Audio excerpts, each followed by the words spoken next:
afeta a cotação do dólar? Esse é um tema importantíssimo, principalmente para os traders que estão atuando no mercado futuro de divisas, nesse caso o dólar. Então, gente, nesse vídeo a gente vai tratar um pouco dos indicadores econômicos que influenciam, né, na valorização ou desvalorização da moeda, no caso o dólar. Mas eu vou deixar aqui na descrição do vídeo para vocês um outro vídeo que eu trato também de aspectos importantíssimos que impactam nessa flutuação da moeda, tá bom? Mas vamos começar então a discutir um pouco sobre esses aspectos. O primeiro é o crescimento econômico. Então, entre os principais componentes para se avaliar esse crescimento econômico, a gente vai destacar o PIB. O que é o PIB, né? Ele vai representar a soma de todos os bens e serviços também finais produzidos no país.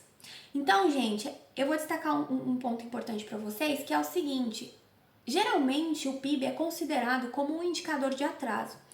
Mas os investidores, eles vão direcionar a sua atenção aos relatórios divulgados antes dos valores finais do PIB. Então, gente, o que acontece? Esse aumento da capacidade produtiva, né, assim como, por exemplo, indicadores de emprego, né, eles têm reflexos positivos sobre o mercado de capitais. E eles vão refletir, né, indicar uma saúde global da economia, o que vai ocasionar, então, uma valorização da moeda nesse país que a gente vai estar analisando, tá? Então, por exemplo, os Estados Unidos, né? Da mesma forma, o indicador de emprego, né, ele vai indicar o quê? A criação de empregos, né, obviamente, e ele vai sinalizar, então, que a atividade econômica, ela vai estar mais forte, tá? Então, assim, do lado oposto, né, uma elevação da taxa de desemprego vai levar os investidores a acreditarem que vai haver uma redução no consumo, uma estagnação econômica. Então, por exemplo, esse indicador de emprego, ele é de grande importância para o mercado de divisas. Nos Estados Unidos, a gente tem o payroll, tá? Que ele vai representar a folha de pagamentos não agrícola dos Estados Unidos. Então, é um dos indicadores que geralmente se analisa. E ele mede basicamente quantas pessoas estão empregadas recebendo salários no país.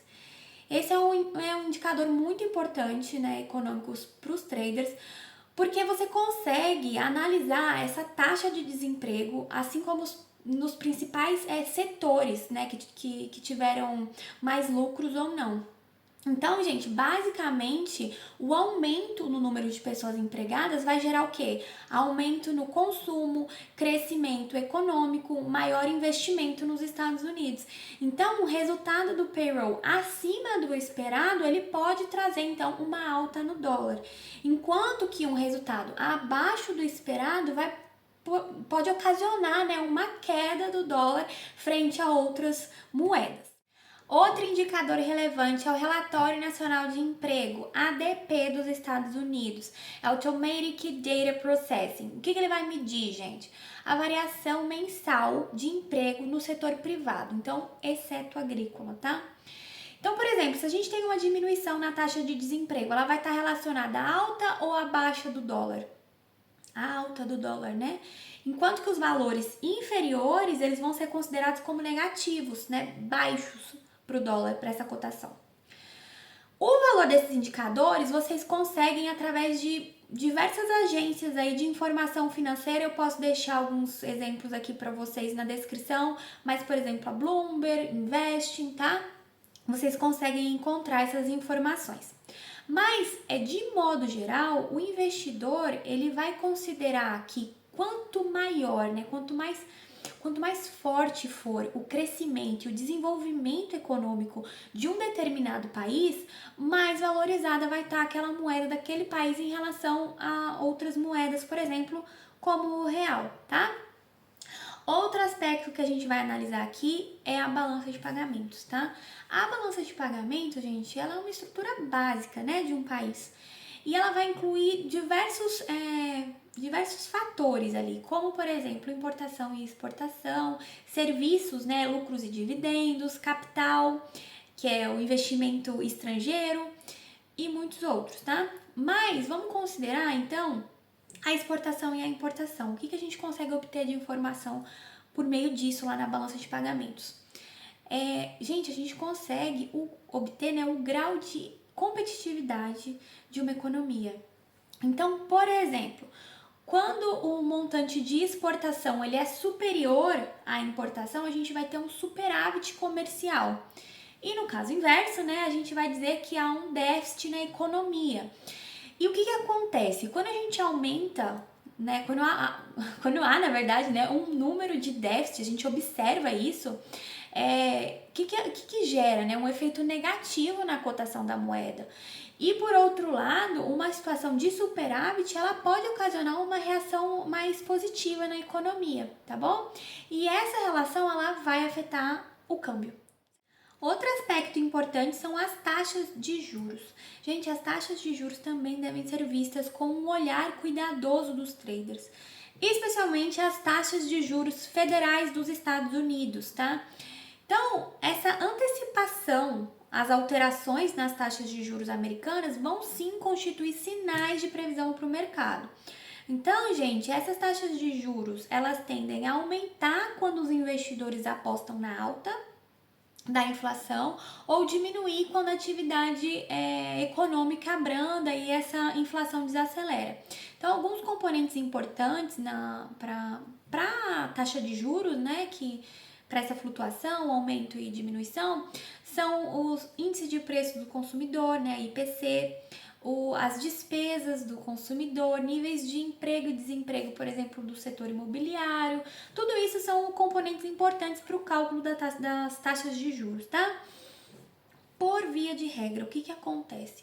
O aumento na taxa de juros do Fed, que é o Banco Central dos Estados Unidos, eles vão atrair mais investidores para aplicações, tá? Então, uma vez que ocorreria esse aumento, numa das maiores economias do mundo, haveria, então, saída de investimento de países, por exemplo, subdesenvolvidos, né, menos desenvolvidos, para os Estados Unidos. E o que acontece? Um aumento na taxa-alvo do Fed vai acarretar uma possível alta no dólar, tá bom?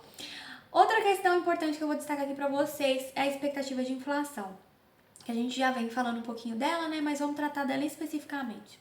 O aumento generalizado dos preços de uma economia vai estar ligado diretamente ao poder de compra de uma moeda, né? Então, uma alteração na inflação vai provocar a necessidade de ajustes na taxa de câmbio e que vai representar um novo poder de compra real da moeda local. Então, uma elevação dos preços, por exemplo, pode reduzir o poder de compra da moeda local comparativamente às moedas externas, o que vai gerar uma queda na taxa de câmbio e vice-versa, tá? E uma última coisa também importante que eu vou deixar destacada aqui para vocês é que os investidores, eles sentem sim maior confiança em realizar investimentos, né? Quando você tem uma baixa intervenção cambial, no caso, né, no governo. Então, gente, esses são alguns fatores, né, a nível mais macro, os indicadores econômicos que estão relacionados a essa flutuação da moeda, né, no caso o dólar que a gente analisou aí. Se você gostou desse vídeo e quer aprender mais, continuar entendendo quais são esses fatores que afetam a flutuação da moeda, eu indico que você assista o outro vídeo relacionado a essa temática e que a gente vai abordar diversos outros indicadores importantíssimos na hora de operar e que você vai conseguir ter uma maior previsibilidade ali da valorização ou desvalorização da moeda, tá? Indicadores ali importantes que assim que lançados você já consegue fazer uma operação, porque o mercado ele reage imediatamente, tá bom, gente? Então eu te vejo lá nos próximos vídeos, um beijo e até lá!